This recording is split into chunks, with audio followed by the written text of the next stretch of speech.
Assalamualaikum warahmatullahi wabarakatuh. Perkenalkan, kami dari kelompok 7 yang terdiri dari Almira Soni Sinapoy, Muhammad Khalid Rahman, Muhammad Tiko Farhan, yaitu saya sendiri, dan juga Sylvira Ayuliana Putri. Di sini kami akan menjelaskan mengenai pengaruh kultur shock terhadap minat belajar mahasiswa baru Ilmu Komunikasi Universitas Negeri Jakarta. Yang pertama, bab 1, pendahuluan. Jadi dari pertama latar belakang, yang pertama yaitu di dunia ini tidak ada yang tetap, selalu terjadi perubahan. Demikian pula apa yang terjadi pada suatu entitas yang namanya masyarakat. Pada dasarnya tidak ada masyarakat di dunia yang tidak pernah berubah, baik masyarakat yang masih terbelakang maupun yang modern selalu mengalami perubahan. Sama seperti halnya ketika kita yang berada di tingkat sekolah menengah atas yang hendak naik ke tingkat mahasiswa. Mahasiswa baru adalah individu yang sedang ingin menuju ke pribadi yang lebih matang, yang memiliki peran-peran dalam perubahan sosial, seperti apa yang dicantumkan di dalam Tridharma Perguruan Tinggi, pendidikan, peneliti, dan pengabdian masyarakat. Pada sisi psikologis, posisi transformasi terjadi di fase antara remaja dan dewasa, dan disinilah mahasiswa baru berada di masa transformasi.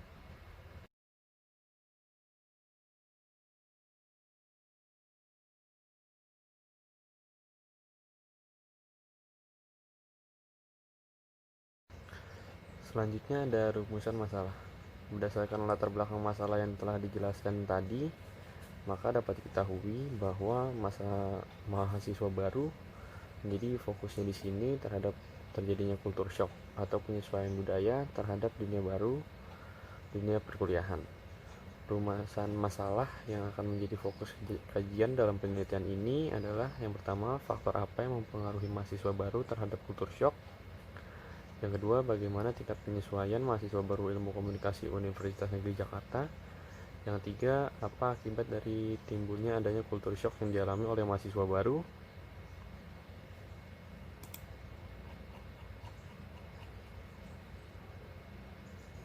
Dan yang keempat ialah strategi komunikasi apa yang digunakan dalam penyelesaian masalah kultur shock pada mahasiswa baru. Selanjutnya, tujuan penelitian. Berdasarkan rumusan masalah yang telah dijelaskan tadi, maka tujuan dari penelitian ini ialah yang pertama, menganalisa faktor apa saja yang mempengaruhi mahasiswa baru terhadap kultur shock. Yang kedua, mengetahui tingkat penyesuaian mahasiswa baru Ilmu Komunikasi Universitas Negeri Jakarta. Yang ketiga, mengetahui akibat yang ditimbulkan dari adanya kultur shock yang dialami oleh mahasiswa baru. Yang keempat, mengetahui strategi komunikasi yang tepat dan digunakan. Yang keempat, yaitu mengetahui strategi komunikasi yang tepat untuk digunakan kepada mahasiswa baru dalam masa transisi penyesuaian diri. Selanjutnya ada manfaat penelitian. Penelitian ini dapat menjadi informasi tambahan atau referensi penulisan untuk peneliti-peneliti yang akan datang. Penjabaran di atas tentu belum memberi solusi dari permasalahan, maka dari itu manfaat penelitian ini adalah yang pertama, memberi pemecah masalah akibat dari yang ditimbulkan oleh kultur shock terhadap mahasiswa baru. Yang kedua, agar pembaca terutama mahasiswa baru dapat memiliki gambaran seputar dunia perkuliahan. Yang ketiga, membantu membaca terutama mahasiswa baru untuk memiliki wawasan pengetahuan serta kemudahan untuk memahami konsep perkuliahan. Yang keempat, pembaca terutama mahasiswa baru mendapat motivasi dalam menghadapi lingkungan perkuliahan. Dan yang kelima, mengembangkan hal-hal positif yang dapat membantu menambah wawasan mengenai kultur shock terhadap mahasiswa baru secara positif. Sekian dari saya, kurang lebihnya mohon maaf. Selanjutnya akan dijelaskan oleh teman saya. Bab 2, landasan teori. Yang pertama ada konsep. Konsep merupakan suatu ikatan makna atau ciri-ciri yang dihubungkan dengan peristiwa, objek, keadaan, situasi, dan hal yang serupa. Konsep menjadi dasar bagi semua pemikiran dan komunikasi. Ada hipotesis, pengukuran, pengumpulan data, perwujudan konsep baru untuk mengungkapkan suatu ide. Konsep dari penelitian ini ada 3. Yang pertama dari penelitian Puji Gusri Handayani dan Verlanda tahun 2018 mengenai fenomena culture shock pada mahasiswa perantauan tingkat 1 Universitas Negeri Padang. Yang kedua, ada dari penelitian Laras Puspitasari dan Devi Rusli tahun 2019 mengenai pengaruh culture shock terhadap penyesuaian diri mahasiswa baru yang merantau. Dan yang ketiga ada dari penelitian Dewi tahun 2018 mengenai fenomena culture shock dan stereotype dalam komunikasi antar budaya. Berikutnya ada metode pengumpulan data. Pada penelitian kali ini, kami menggunakan angket atau kuesioner. Kuesioner merupakan metode pengumpulan data dengan cara menyebarkan beberapa pernyataan tertulis maupun tidak tertulis kepada responden. Metode ini paling efisien jika peneliti sudah mengetahui dengan pasti variabel yang akan diukur dan tahu apa yang diharapkan dari responden. Selain itu, kuesioner juga cocok digunakan bila jumlah responden cukup besar dan tersebar di wilayah yang luas. Selanjutnya ada observasi. Observasi merupakan salah satu kegiatan ilmiah empiris yang mendasarkan fakta-fakta lapangan maupun teks melalui pengalaman panca indera tanpa menggunakan manipulasi apapun. Observasi kuantitatif dirancang untuk menetapkan standarisasi serta kontrol. Observasi juga langkah dini mengarahkan fokus atensi lebih luas. Ialah observasi partisipan sampai observasi hasil instan bagaikan suatu tata cara dalam kapasitasnya sendiri-sendiri. Culture shock dapat terjadi karena culture shock ini terjadi di dalam setiap individu yang sedang menghadapi peristiwa asing dan keadaan yang tidak ditentukan. Culture shock merupakan proses di mana seseorang merasakan frustasi ataupun perasaan tidak aman terhadap daerah baru oleh orang tertentu yang biasa diakibatkan sebab perbandingan antara dua orang maupun dua kebudayaan. Culture shock umumnya bisa dirasakan oleh seseorang yang baru pindah ke area baru sehingga orang tersebut harus menyesuaikan diri. Selanjutnya ada review literatur. Penelitian sejenis pernah dilakukan oleh MC Ninik Sri Rezeki dalam Jurnal Ilmu Komunikasi Volume 4 nomor 2 Desember 2007 mengenai perbedaan budaya dan adaptasi antar budaya dalam relasi kemitraan inti plasma. Penelitian ini bertujuan untuk memberi penjelasan bahwa perbedaan budaya adalah karakteristik utama dari komunikasi antar budaya. Perbedaan budaya berimplikasi pada perilaku komunikasi yang berbeda. Berikutnya adalah penelitian dilakukan oleh PG Handayani pada tahun 2018 dalam Jurnal Penelitian Bimbingan dan Konseling, Fenomena Kultur Shock pada Mahasiswa Perantauan. Penelitian ini bertujuan untuk mendeskripsikan kejutan budaya siswa di luar dan di dalam Sumatera dan menguji perbedaan dalam kejutan budaya siswa berdasarkan jenis kelamin. Berikutnya ada variabel X atau culture shock. Culture shock merupakan tuntutan penyesuaian yang berada pada level kognitif, sosio-emosional, perilaku, dan psikologi yang dialami oleh seseorang yang berada pada budaya yang berbeda. Tomei, Marshall, and Martias pada tahun 2016 mengungkapkan proses yang biasa dialami oleh mahasiswa ketika beralih dari keadaan familiar setting ke keadaan yang unfamiliar setting. Variabel Y atau minat belajar. Memacu minat belajar pada setiap pembelajaran itu penting, terlebih dalam pelaksanaan pembelajaran yang kurang diminati oleh setiap individu. Jika mahasiswa kurang berminat mempelajari suatu mata kuliah, maka kemampuan mahasiswa di bidang tersebut akan terhambat. Selanjutnya ada model penelitian. Pada riset kali ini, periset memakai model riset kuantitatif.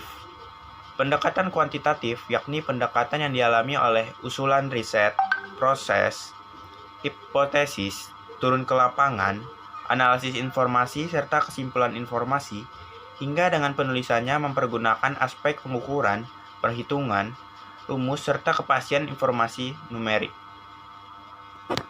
Berikutnya, hipotesis teori. Hipotesis teori dibagi menjadi dua, yaitu hipotesis mayor dan hipotesis minor. Hipotesis mayor pada contoh kasus culture shock ini biasa terjadi pada mahasiswa baru yang memasuki tahun ajaran pertama. Dapat terjadi kepada gender laki-laki dan perempuan. Hipotesis minor, kurangnya minat adaptasi dengan cepat dengan lingkungan sekitar.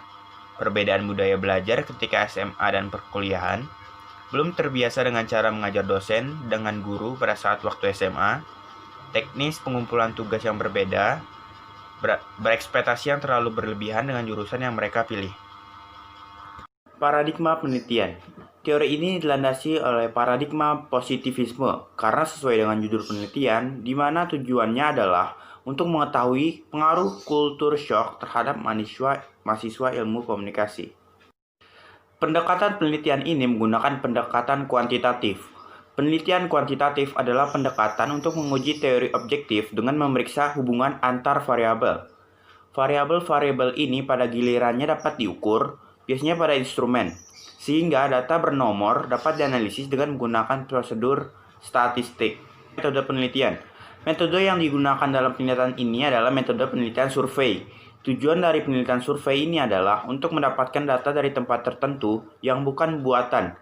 Dengan cara peneliti melakukan metode ini dengan cara pengumpulan data dengan mengadakan kuesioner, tes, wawancara, terstruktur pada populasi besar maupun kecil. Pada penelitian kali ini, peneliti menggunakan teknik probability sampling. Karena metode penelitian kali ini, peneliti akan menggunakan data kuantitatif agar data yang terkumpul lebih bersifat kuantitas. Maka pada penelitian kali ini, peneliti yang menggunakan cara pengumpulan data sebagai berikut. A. Lokasi penelitian Universitas Negeri Jakarta Fakultas Ilmu Sosial. B. Sumber data. Agar data menyusun peneliti dengan baik dan benar, harus adanya pengumpulan data yang baik sekunder maupun primer. C. Data primer. Data primer adalah data yang diperoleh peneliti secara langsung. 4. Data sekunder adalah data yang diperoleh peneliti dari sumber yang sudah ada, seperti dari buku-buku, jurnal, dan internet. Selanjutnya adalah hipotesis riset. Hipotesis riset ini merupakan pernyataan dugaan mengenai hubungan antara dua variabel atau lebih, di mana jika dikaitkan terhadap hipotesis penelitian ini, HO adalah tidak terdapatnya pengaruh kultur shock terhadap minat belajar mahasiswa Ilmu Komunikasi Universitas Negeri Jakarta, dan HA terdapatnya pengaruh kultur shock terhadap minat belajar mahasiswa Ilmu Komunikasi Universitas Negeri Jakarta. Selanjutnya adalah hipotesis statistik. Hipotesis statistik merupakan dugaan sementara apakah sampel yang diteliti dapat mewakili keseluruhan populasi. Hipotesis yang digunakan dalam penelitian ini adalah hipotesis alternatif. Pada penelitian ini, adanya pengaruh kultur shock terhadap minat belajar mahasiswa Ilmu Komunikasi Universitas Negeri Jakarta. Metode pengumpulan data. Metode pengumpulan data yang dilakukan pada penelitian kali ini adalah metode penyebaran kuesioner kepada responden. Kuesioner itu sendiri adalah perlengkapan pengumpulan data informasi primer dengan tata cara survei untuk mendapatkan opini dari responden. Kuesioner juga bisa digunakan untuk mendapatkan data individu, misalnya perilaku, opini, dan juga harapan serta kemauan responden. Selanjutnya, metode pengukuran data, validitas variabel X. Menurut buku Malhotra, data uji statistik KMO dikatakan valid jika menunjukkan angka KMO berada di antara 0,5 sampai 1, dan nilai signifikansinya kurang dari 0,05. Dari data di atas, didapat bahwa nilai KMO adalah 0,758 dan nilai signifikansinya 0,000. Maka dari itu, data di atas dikatakan valid karena variabel X lebih dari 0,5 dan juga nilai signifikansinya yang di bawah 0,05. Ya, variabel Y. Dari data di atas dapat dilihat bahwa nilai KMO adalah 0,670 dan nilai signifikansinya adalah 0,00. Maka dari itu data di atas dikatakan valid karena variabel Y lebih dari 0,5 yaitu 0,670 dan juga nilai signifikansinya di bawah 0,05 yaitu 0,000. Selanjutnya adalah reliabilitas variabel X. Menurut buku Malhotra, data dikatakan reliable jika nilai Cronbach alpha-nya itu lebih besar dari 0,6 dan dikatakan tidak reliable jika nilai Cronbach alpha-nya itu kurang dari 0,6. Nah, pada data di atas, nilai Cronbach alpha variabel X itu lebih besar dari nilai Cronbach alpha yaitu 0,813. Nah, maka data itu dikatakan reliable karena lebih besar dari 0,6. Reliabilitas variabel Y. Pada data di atas, nilai Cronbach alpha variabel Y itu lebih besar dari nilai Cronbach alpha yaitu 0,771. Maka data tersebut dikatakan reliable. Dan analisis data univariat. Variabel X dengan min paling rendah adalah 3,18 yang berada di X4 dan min yang paling besar adalah 3,32 yang berada di X5 dengan STD deviation paling kecil adalah 0,745 yang berada di X1. dan paling besar adalah 0,822, berada di X2. Nah, karena hasil rata-rata minnya ada 3, berarti dari hasil tersebut menunjukkan banyak responden yang memilih angka 3 atau setuju. Selanjutnya, univariat variabel Y. Variabel Y dengan min paling rendah adalah 2,91 yang berada di Y2, dan min yang paling besar adalah 3,22 yang berada di Y4 dengan STD deviation paling kecil adalah 0,709 yang berada di Y4. Dan yang paling besar adalah 0,912 yang berada di Y5. Karena hasil rata-rata minnya ada 3, berarti dari hasil tersebut menunjukkan bahwa banyak responden yang memilih 3 atau setuju. Selanjutnya adalah analisis data bivariat. Pada tabel di atas, dalam penelitian tersebut adalah hasil perhitungan analisis regresi linear sederhana. Diperoleh nilai koefisien pada penelitian ini adalah Y sama dengan 5,27 plus 0,724X. Bilangan konstanta atau A sebesar 5,327 dan koefisien regresinya atau B yakni variabel X sebesar 0,724. Karena nilai T hitung sebesar 7,901 lebih besar dari T tabel 1,994, yakni 7,901 itu lebih besar dari 1,994 dengan nilai signifikansi sebesar 0,00 lebih kecil dari 0,05, maka dapat diartikan bahwa ada pengaruh antara variabel X dan juga variabel Y. Keterbatasan penelitian kami adalah penelitian dilakukan kurang maksimal dikarenakan mengerjakannya hanya melalui daring dan juga banyak terjadi miskomunikasi. Dan kelemahan dalam penelitian kami adalah penelitian kami yang sudah sangat umum dibahas oleh penelitian-penelitian yang lain. Selanjutnya, definisi operasional. Variabel pada penelitian ini menggunakan variabel culture shock dan juga minat belajar. Dimensi pada penelitian ini menggunakan dimensi empati, impact, communication, dan juga culture shock. Indikator pada penelitian kali ini meliputi beberapa aspek, yaitu indikator empati. Yang pertama, mahasiswa akan meningkatkan minat belajarnya. Yang kedua, dapat dengan cepat beradaptasi dengan lingkungan. Dan yang ketiga, tidak berekspektasi berlebihan kepada jurusan pilihan. Selanjutnya, indikator impact. Yang pertama, membuat mahasiswa atau mahasiswi menjadi percaya diri. Yang kedua, membuat mahasiswa atau mahasiswi memiliki wawasan baru terhadap lingkungan baru. Yang ketiga, membuat mahasiswa atau mahasiswi memiliki wawasan mengenai cara beradaptasi di lingkungan baru. Selanjutnya, ada indikator communication. Mahasiswa memiliki pengetahuan mengenai teknik berkomunikasi dalam beradaptasi pada lingkungan yang baru. Dan yang terakhir, indikator culture shock. Mahasiswa merasa bingung dan cemas, dan juga mahasiswa dapat menimbulkan kesalahpahaman. Skala pada penelitian ini adalah skala interval.